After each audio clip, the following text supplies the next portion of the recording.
Okay, I'm here today with a very special guest, Elana Freeland. Hi there, how are you doing? Hi, thanks for having me all the way to Ecuador. Is that right? That is correct, yes. And you're the author of a few books, Chemtrails, Harp, and The Full Spectrum Dominance of Planet Earth, Under an Ionized Sky, as well as a fictional series, Subrosa America. And you're working on a third book on digital synthetic biology, which I want to ask you about. And you've been at some of the major scenes in the 20th century, and I see you as someone who really cares about history and the way society is going. Today we're going to be talking about nanobiological robots, artificial intelligence, transhumanism, atmospheric heaters, synthetic biology, plasma skies, brain-computer interface, rings around the Earth, and space fence lockdown. First, I want to ask you, what is synthetic digital biology? Well, biology now is going from molecular to digital. And that's an interesting journey. That's straight from the horse's mouth of the synthetic biology, etc. And I think we saw a scene from it when we saw the beginnings of what happened in Wuhan months ago. We Mm-hmm. watched it happen on the news, on clips of people dropping. And I do believe that that was from a digital biological assault. And this has to do with things that we're not really allowed to talk about on YouTube, but we could kind of talk around the subject, like when they have the frequency for the flu and they bombard you with that. Right. I mean, I don't know how much you want to go into it. Let me give you the title of the book. I don't know it by heart, so I'll have to read it to you. The title of the third book is Geoengineered Transhumanism: How the Environment Has Been Weaponized by Chemicals, Electromagnetics, and Nanoparticles for Synthetic Biology. Mm-hmm. So I'm famous for my long titles because I'm writing about something that is so cutting edge that you would be hard pressed to go and find anything written on it. It's sort of being spawned right now in front of our eyes, but we don't know quite what we're looking at. And that's what the first two books were about, was how the chemical trails, i.e. geoengineering, is connected to not just weather. And I would be so bold as to say that there is no natural weather now other than what arises in the South Pacific Ocean and then is immediately taken up by the US Navy and Merchant Marines and possibly Air Force.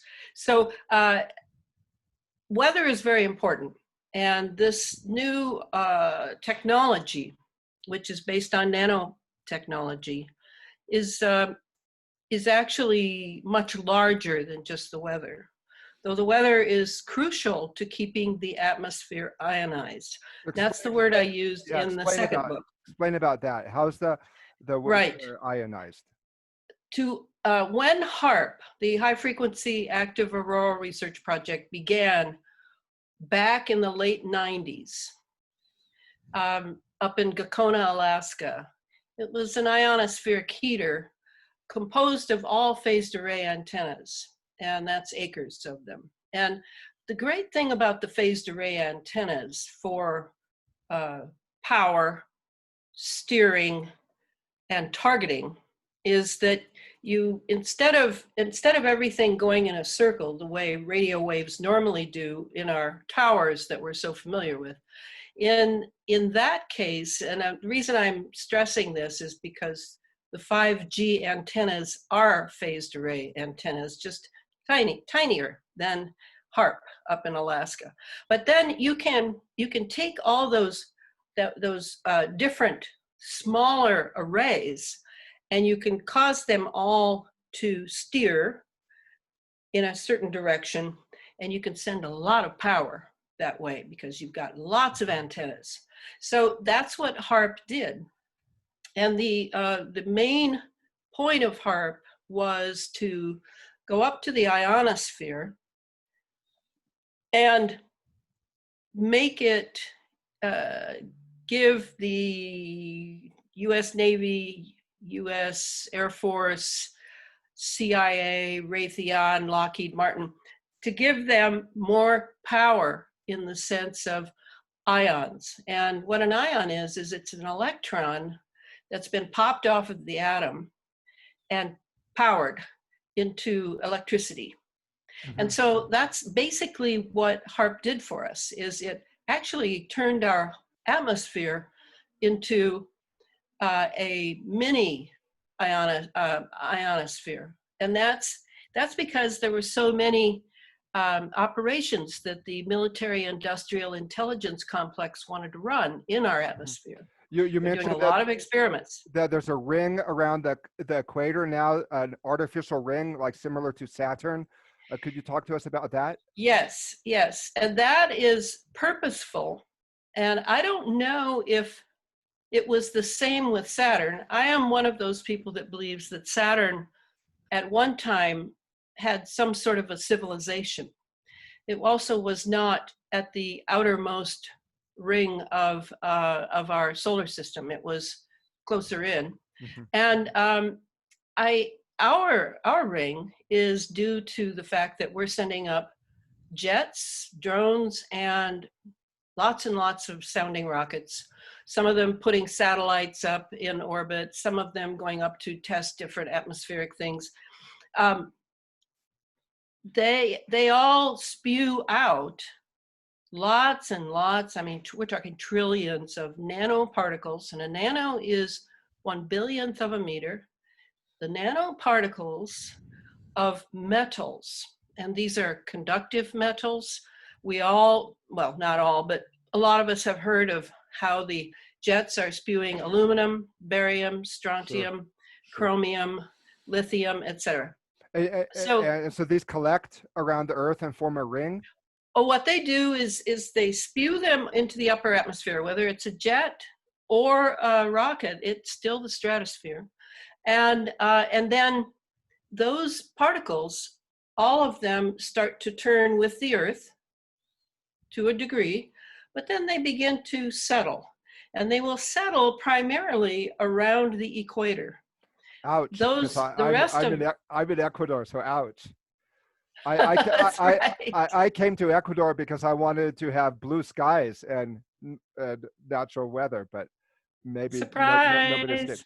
did. And you said that that this is how they're going to connect humans to artificial intelligence, is because we have these nanoparticles inside of us, and so they can then bombard us with the frequencies. Well, the ones that don't end up in that ring around the equator, which, by the way, can be very useful for communications in the solar system. Can you see it I might by satellite? say it again. Can you see the ring by satellite? I don't know how much you can see. I know there's a small film that you can watch that explains that it's all ULFs, ultra low frequency particulates around the Earth now, but it's primarily to be used for communications. But what is communications? It's what you're just beginning to talk about. The communications includes surveillance. It includes targeting of human beings. And a lot of those nanoparticles that didn't end up in the ring then continue with gravity to fall down, down, down into our troposphere. And this is where we breathe them. Mhm. And it falls onto the Earth as well. We've got some in our lungs, and from our lungs it goes to the bloodstream, Mhm. then it goes into the tissues, and it goes eventually through the blood-brain barrier into our brains. Mhm. These nanos are on the level of trillions because they're so tiny. And then the others also fall into the Earth, into the tree bark, the leaves of the trees. So a lot of people have noticed trees are dying. A lot of that aluminum is in the soil, and it is wrecking our food healthy food growing. Mm-hmm. So all of this Starting was, fires. and for starting fires and running fires, all of this was done without any congressional anything, because in America, we are run by big corporations, as Eisenhower tried to tell us, Right. on his way out of office. And so we are basically run, in my opinion, by the Lockheed Martins and the Raytheons of the Western economy. How are the LSD lights spying on us? How are the LSD lights used for surveillance? You mean the LED? Yeah, that's what I meant. I was going to say, last I checked, I didn't know LSD had lights. Freudian slip. Maybe I'm Well, thinking. let's go back to your other question. We haven't answered it yet, so save that one. The one about how we're breathing in all these nanoparticles and what can they do to us with the nanoparticles. Now you're getting into my list of 7 geoengineering operations. Yeah, and we want to hear it. That was actually I want to ask you about the Kardashev scale and the 7 phases of right. Okay, geoengineering. let's start that so we can get it in there. Now, what you're referring to regarding let me get it out so I do it right. Kardashev, Nikolai Kardashev, a Soviet astronomer. Can you still see me because I've got something in front of half your face on my side? I can see you. You can see me? Yes, I can. Okay, great. In the Soviet astronomer Nikolai Kardashev We're starting to break up a little bit. said that civilists would have to do 3 things. And the first thing is it would have to achieve full spectrum dominance over its planet. Okay, so that's the Earth, full spectrum dominance. And I used that in the title of my first book. What that means is, just think of it as full spectrum dominance regarding the electromagnetic spectrum. That goes all the way from gamma rays to radio waves and microwaves, etc. And if you recall, it's a wide span, but our ability to see in that spectrum is very tiny. We are bound to these wonderful bodies that we have and to our senses.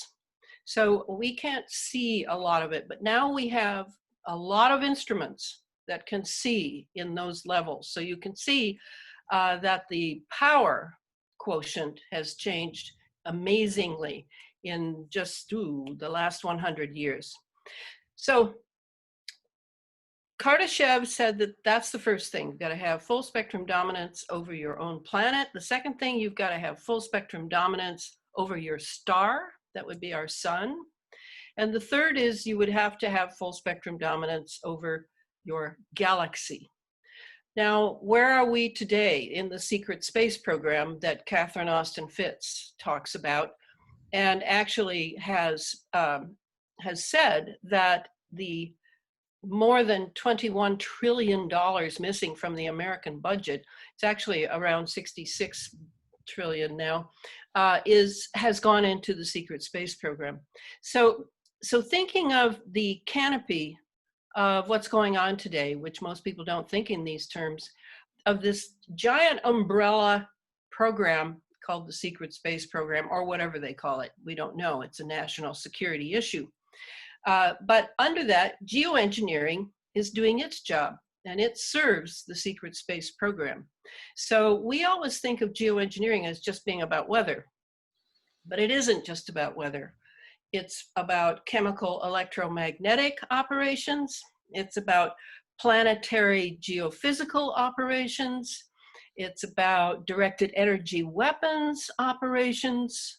It's about surveillance and neural weapons operations. It's about digital biology, nanotechnology, and transhumanism. And finally, it's about cloaking and obscuration and detection of exotic propulsion craft. That means making craft invisible, right?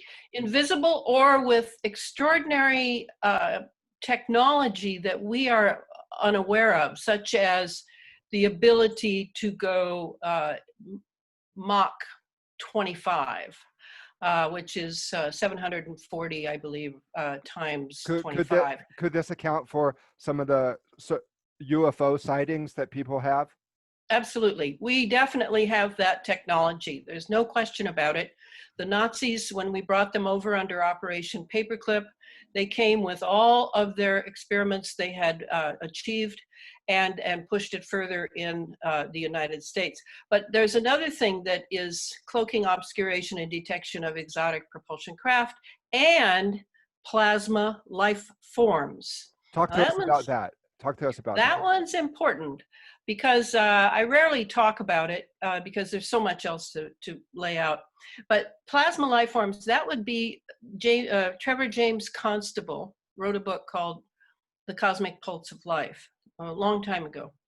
And he, in the 50s, after Wilhelm Reich had been basically murdered and his research stolen or destroyed, both of those gentlemen had done experiments in the American desert, the Mojave Desert and other deserts, with the infrared film in their cameras, and had discovered that there are all sorts of entities that are in our environment, in our atmosphere, but you can't see them with your eyes. You could see them with infrared and probably other technologies. And so they took photos, black and white at that time, black and white photos of these entities. Could these be demons or aliens? Well, no, these actually, when I first saw these, and it's in his book, Cosmic Pulse of Life, there's about, I don't know, 30 pages of photos. What you see are black and white photos of what you might see, or what I used to see. Biology was my second major in undergrad.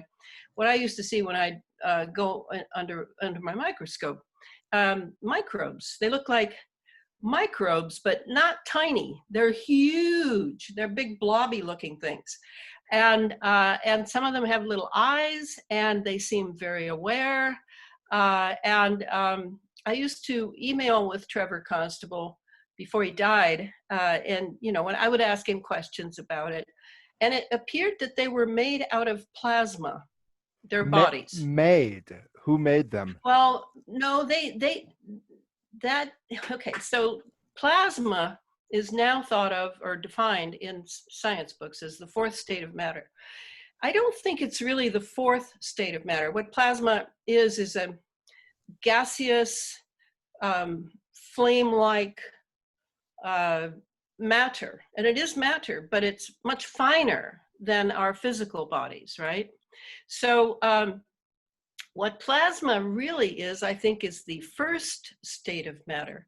And I've been very affected by a movement called the electric universe, which is far superior to the Big Bang and black holes and all of these terms made up in order to take the place of other terms of the present science, so-called science.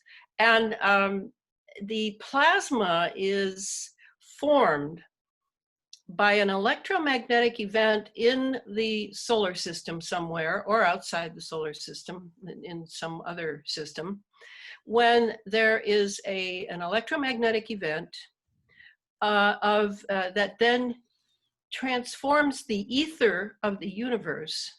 And the ether is what Wilhelm Reich called orgone. But really, ether was a term used by scientists in the West for hundreds, if not thousands of years.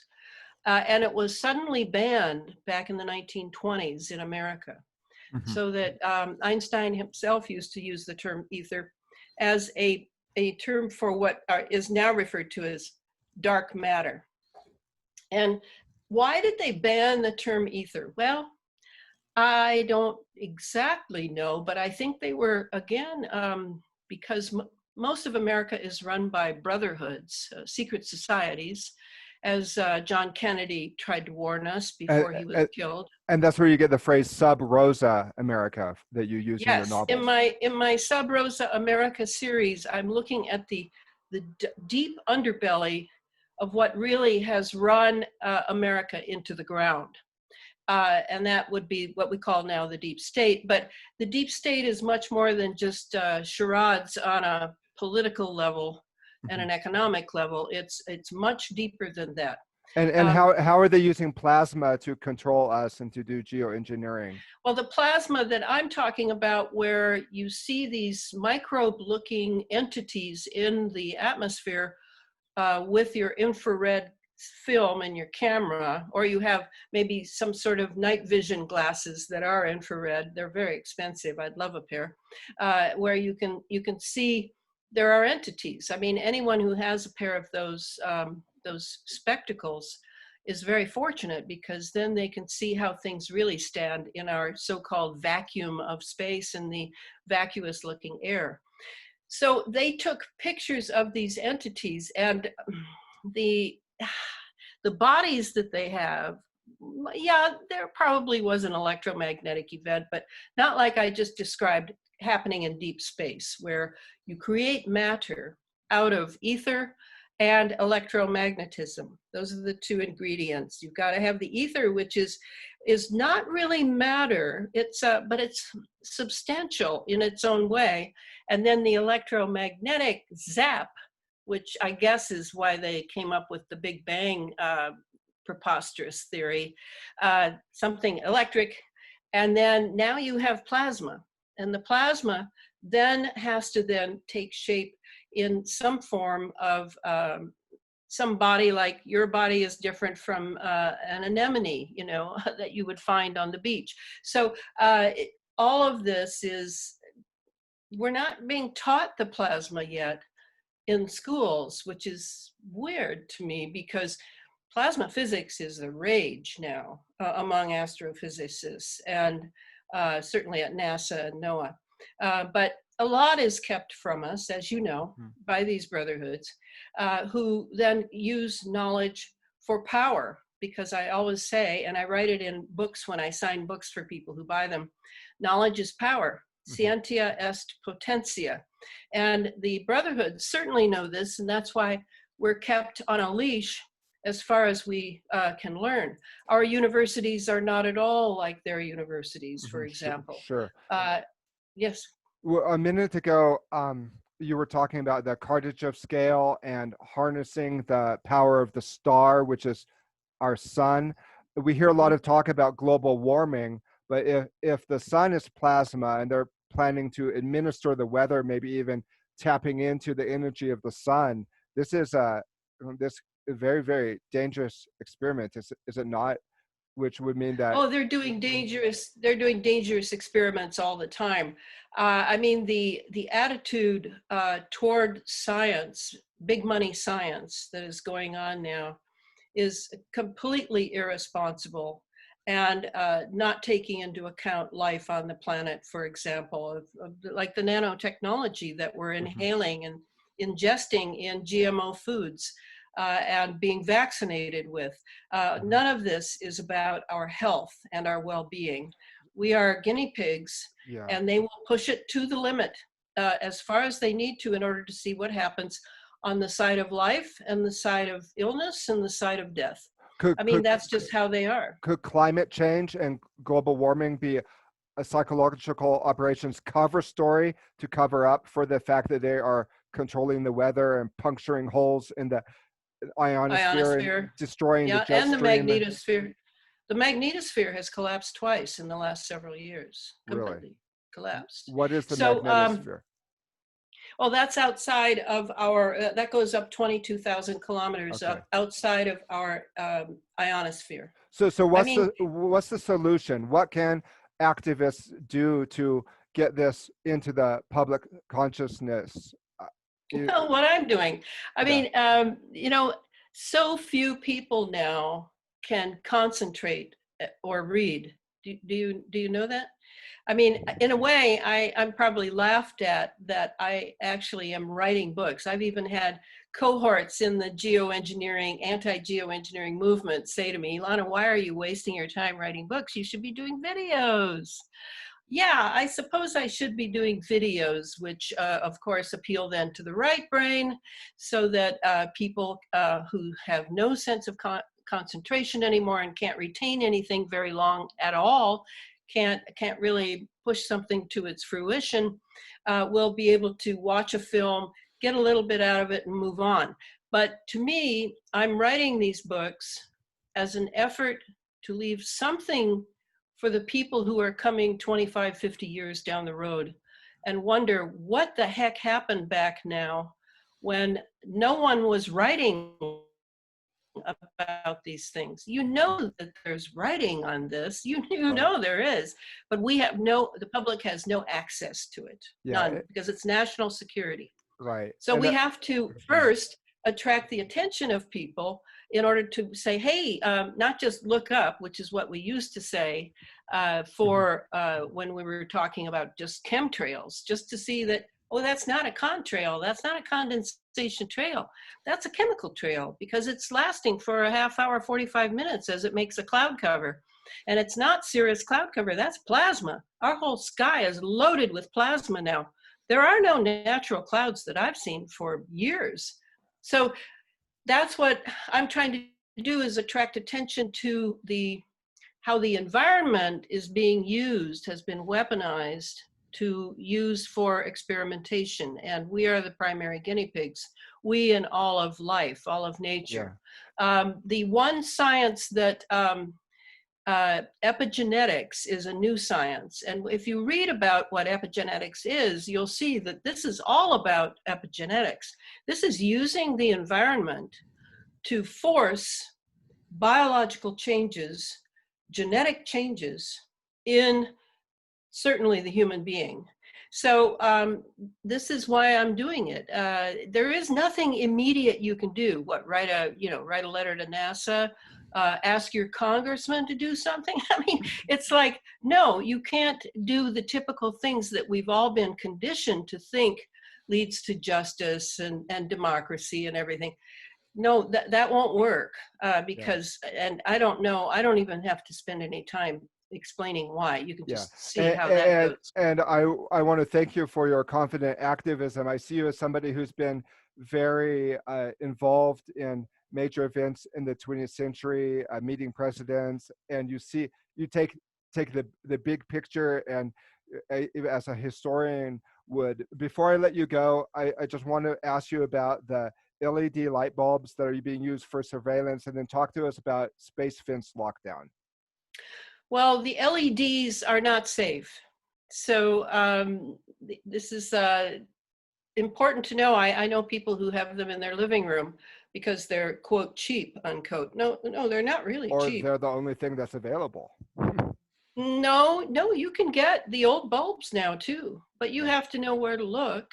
And you have to make an effort. No, I wouldn't at all. They're using LEDs in streetlights, and we now know that they are armed with other things along with the LED lights. They blind you. They cause macular degeneration. What's the name of it? Degeneration. Degeneration of the retina. And you need to stay away from it. The car headlights, when they come toward me, are just a horror. My eyes. How are they part of the surveillance, though? How are they spying on us? That's it. They have small cameras with them in the streetlights. Okay, but isn't the ones that are on parkways and on freeways? Right. Sure. Those are LEDs. And they are set up, they are created to have small cameras in them. And they can also go off, and someone has commented on this in a video I saw. They go off because there's no car, and then as soon as the car approaches, the light starts coming back on. Everybody thinks it's to save energy. No, it's not to save energy. It's capturing your image and your license plate and everything else. So no, there's nothing good I can say about LEDs other than they're incredibly bright, and a good LED flashlight in the very, very dark woods might be a good idea. I don't know. Okay. What about space fence lockdown? Are we being locked inside our planet? Talk to us about that. We are now locked down, yes. And people call it the smart grid. So you have up in space, you have satellites. Yes, we all know there are satellites there. At least some people think there are satellites. Some people think there aren't any satellites and just space platforms, whatever. But above, we've got, these are all armed, and they're loaded with LEDs, by the way. And then down on the Earth, we have all these radar installations, we have cell towers, Gwen towers, all sorts of an infrastructure that is actually working with what is above us, sandwiching us in between, not just the satellites, but remember all those nano bots and nano materials up there, and the one around the equator, etc. It's just loaded up there. And we're sandwiched between. And now we have Elon Musk satellites going up, which are zapping us with microwaves all the time. And we don't notice it, except that our health is degenerating. And I would say that American health has never been lower than it is now. I don't know about other nations, but I know about America. So the sandwiching between is the space fence lockdown. And the space fence is run by Lockheed Martin. And it has to do with what's in space, and it has to do with what's on the Earth. And then the in-between. And the model of the space fence lockdown will actually be the smart city. Because in the smart city, there are nano sensors everywhere. There are nanobots everywhere. And everyone is under what I would call a lockstep. Lockstep, lockdown. Lockstep is when you are absolutely mind controlled and you don't even know it. Yeah, there's even a document, official document from insiders saying that they were going to put us in lockstep, and they have to herd us into smart cities. And is that why California has to burn? That's one of the big reasons, is to get the poor people off the land, open it up for the rich people to use for their purposes, and make us go into the smart cities. I want to thank you very much, Elana, for being with us here today. It's been a real pleasure. I've learned a lot, and I hope you have a wonderful day. And thank you so much for what you do. Thanks for having me. It's been a pleasure. Okay. Shortest interview I've ever had, by the way. I hope this can be one of many. Okay. All right. Bye-bye. Bye-bye.